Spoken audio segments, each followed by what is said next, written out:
dirigir. Desde el punto de vista de...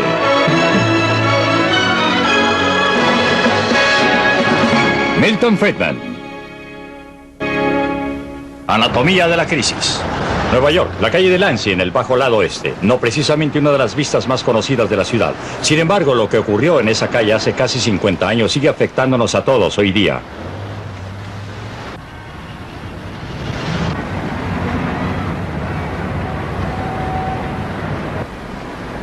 Wall Street.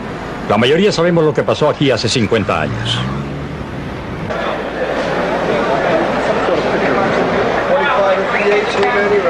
En el interior de la Bolsa de Valores, el jueves 29 de octubre de 1929 se vino abajo el mercado. Desde entonces se le recuerda como Jueves Negro. El colapso de Wall Street fue seguido por la peor depresión en la historia de América. La depresión ha sido atribuida al fracaso del capitalismo. No fue así, pero persiste el mito. Lo que pasó en realidad es diferente. Aun cuando las cosas se veían muy superficialmente, el comercio había empezado a decaer a mediados de 1929. El derrumbe de Wall Street intensificó la recesión. El mismo efecto tuvieron las quiebras bancarias en el sur y en el oeste.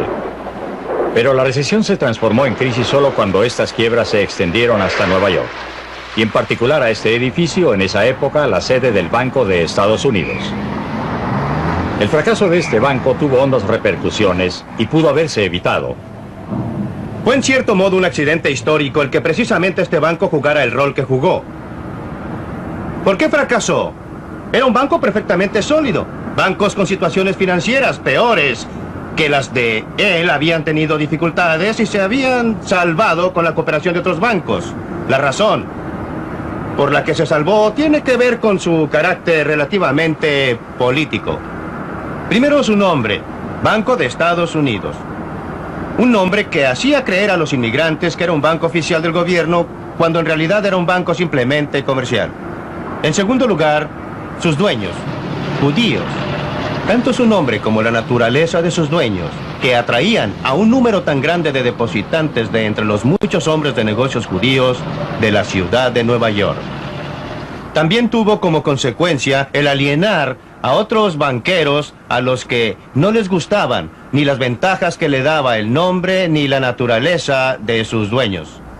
Como resultado, los demás bancos estaban dispuestos a circular rumores que ayudaron a crear un ambiente que llevó a retiros masivos, poniendo al banco en dificultades. Frente a estas dificultades del banco, los otros bancos no prestaron su acostumbrada ayuda para salvarlo. A solo unas cuadras está el Banco Federal de la Reserva de Nueva York. Era aquí donde se podía haber salvado el Banco de Estados Unidos. Se había establecido el sistema de Reserva Federal hacía 17 años, precisamente para prevenir las peores consecuencias de los fracasos bancarios. El Banco Federal de la Reserva de Nueva York, cuyos directores hoy día se reúnen en esta sala, ideó un plan conjuntamente con la Superintendencia de Bancos para el Estado de Nueva York para salvar al Banco de Estados Unidos. Su plan requería la fusión del Banco de Estados Unidos con varios otros bancos, como también un fondo en garantía suscrito por otros banqueros para asegurarle a los depositantes que el activo del Banco de los Estados Unidos estaba a salvo y seguro. El Banco de Reserva citó reunión tras reunión para poner en operación el plan. En un momento había acuerdos y en otros no. Finalmente, en una reunión que duró toda la noche el 10 de diciembre de 1930, los demás banqueros, y muy en especial J. Pierpont Morgan, rehusaron suscribir el fondo de garantía y el plan se fue al agua. Al día siguiente, el Banco de Estados Unidos cerró sus puertas para no abrirlas nunca más. Para sus depositantes que veían congelados sus ahorros y arruinados sus negocios, el cierre fue trágico. Pero cuando finalmente se liquidó el banco, en los peores años de la depresión, devolvió 92,5 centavos por dólar. De haber cooperado los otros bancos, nadie habría perdido un céntimo.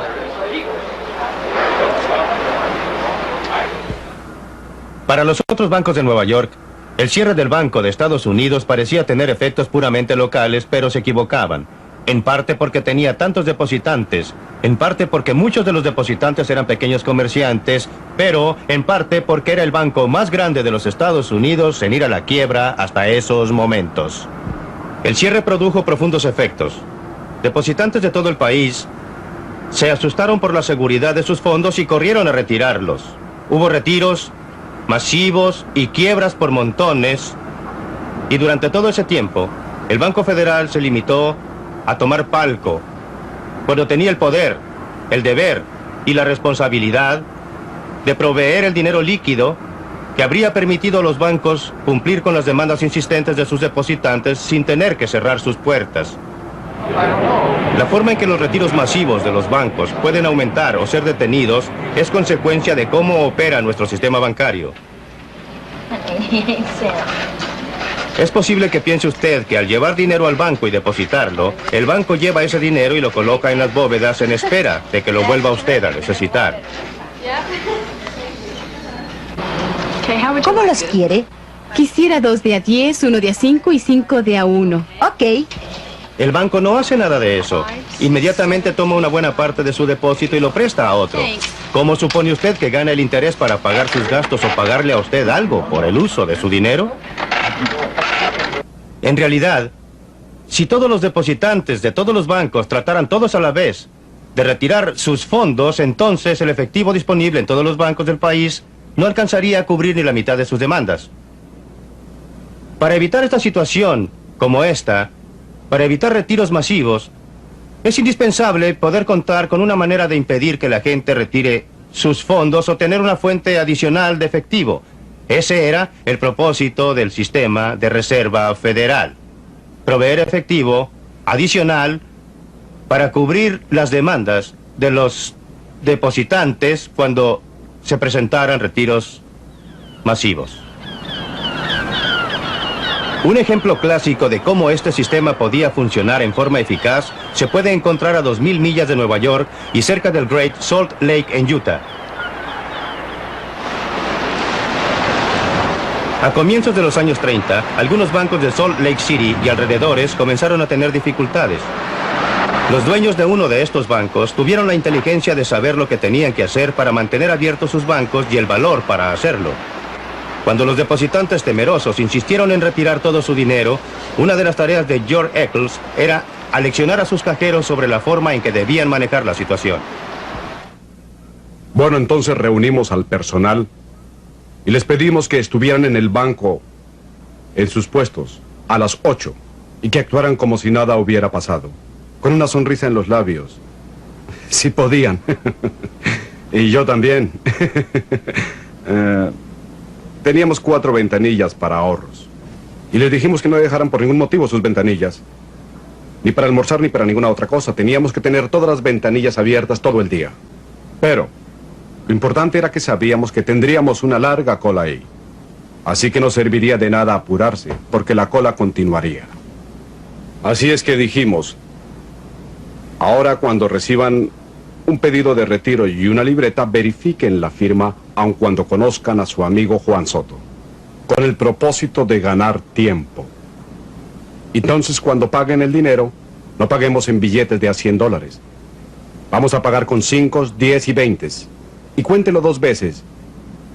Y entréguenlo con una sonrisa. El banco sobrevivió la mañana, pero no les quedaba suficiente efectivo. Así que en la tarde le pidieron más al Banco de la Reserva Federal. Así es que la Reserva Federal envió el carro blindado. Un guardia entró con 2 bolsas llenas de efectivo, abriéndose paso entre la multitud. El subgerente Morgan Kraft también entró y Mariner, mi hermano, lo pescó al señor Kraft del brazo y le dijo: ahora súbase a ese mostrador de mármol y dígale a esas personas que ha traído mucho dinero y que hay más en el lugar de donde lo trajimos, y lo hizo. Entonces Mariner se subió y dijo: ahora han escuchado eso, no vamos a cerrar, vamos a permanecer abiertos mientras ustedes necesiten su dinero. Así que no se preocupen. Claro que también teníamos otro banco en la ciudad, lo llamamos y le pedimos que tampoco cerrara. Nos dijo: bien, pero no puedo, no tengo suficiente efectivo. Así que le hicimos un préstamo provisorio por si alguno de nuestros bancos cerraba durante el pánico por retirar. El estado mental del público sería tal que nosotros no lo podríamos detener en nuestro banco. Vendrían todos hasta que sacaran todo su dinero. El banco sobrevivió a los retiros masivos del primer día. Es hora de cambiar de táctica. El segundo día sería muy diferente. Así es que esa tarde reunimos a todos nuestros empleados porque sabíamos que al día siguiente las personas que habían trabajado durante el día y escuchado lo sucedido a la mañana siguiente los tendríamos de nuestro lado. Pensamos que no podíamos permitir que se juntara una multitud en el lobby del edificio. Así es que les dijimos a nuestros cajeros, yo les dije, ahora ustedes paguen este dinero lo más rápido posible para que al entrar la gente no vean una cola. Paguen con billetes de $100 y no dejen que se forme nunca una cola frente a sus ventanillas. Bueno, nunca se formó y así alrededor del mediodía la gente iba y venía en forma normal. Y el pánico colectivo había terminado.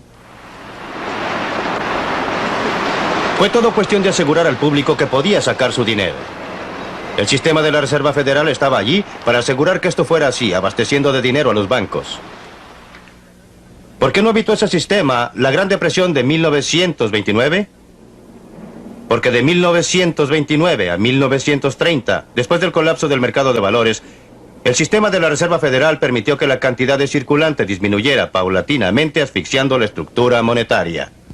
En diciembre de 1930, la cantidad de circulante había disminuido en 3%, lo que quizá no parezca mucho, pero una economía que está creciendo necesita dinero adicional para impedir la deflación y otros problemas, además.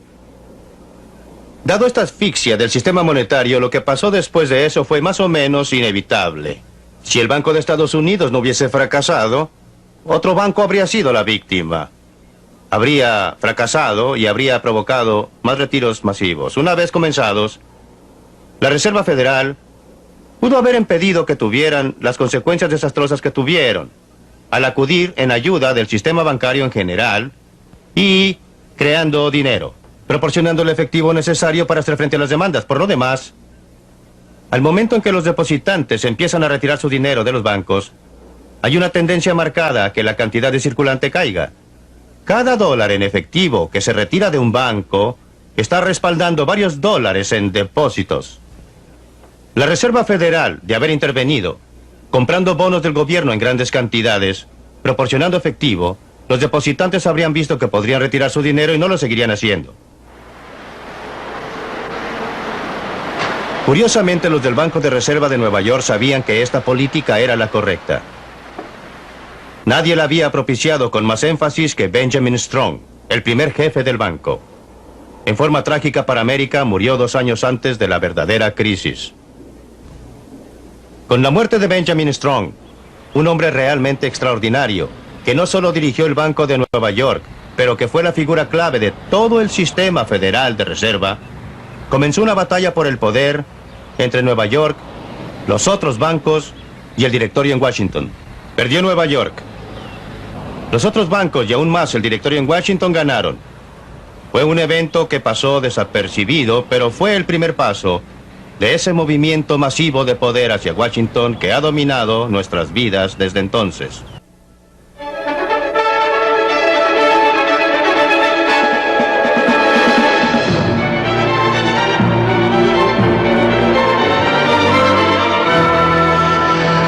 Libre para elegir.